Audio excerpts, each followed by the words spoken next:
Bonjour, je m'appelle Sandrine, je suis relaxologue corporelle kinésiologue sur Avignon.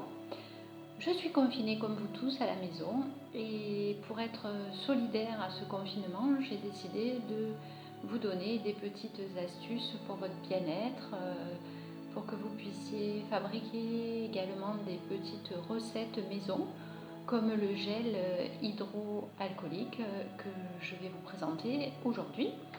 Puisque je m'y suis pris au dernier moment, je n'ai pas l'habitude d'utiliser ces produits, j'utilise plutôt des produits bio, en cosmétique, en alimentation, etc.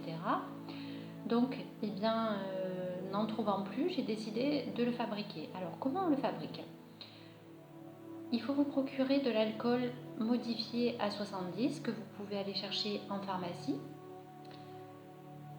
Ensuite, il vous faut du gel d'aloe vera, donc on trouve très facilement. De la glycérine si possible, mais moi je n'en avais pas, je n'en ai pas trouvé. Donc j'ai mis de l'huile végétale que j'avais à la maison d'avocat. Ça permet de bien assouplir et de régénérer la peau.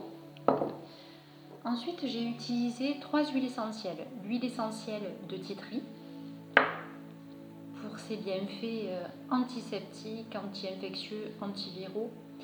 La lavande fine et j'ai utilisé le Ravinsara. Alors, quelles sont les proportions? Donc vous allez mettre un tiers d'alcool modifié à 70. Ensuite, vous mettrez 2 tiers de gel d'aloe vera. Vous mettrez un tiers d'huile végétale. Alors peu importe ce dont vous disposez à la maison, ça peut très bien être de l'huile d'olive que vous avez dans la cuisine ou de l'huile de tournesol. N'allez pas acheter une huile spécifique. C'est quelque chose qui va permettre d'hydrater. Ensuite, vous allez mettre 10 gouttes de titri. Vous mettrez 10 gouttes de Ravinsara et 10 gouttes de lavande fine. Donc, vous remuerez bien le mélange.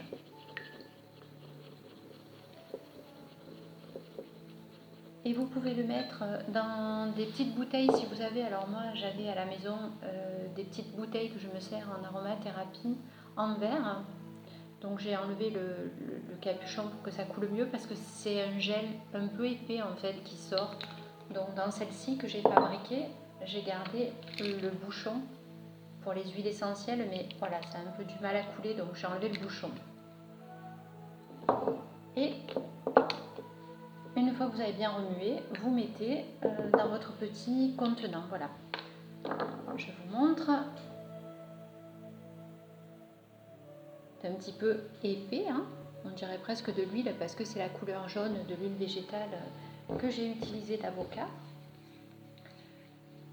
C'est un peu plus hydratant, voire même beaucoup plus hydratant que les solutions qu'on trouve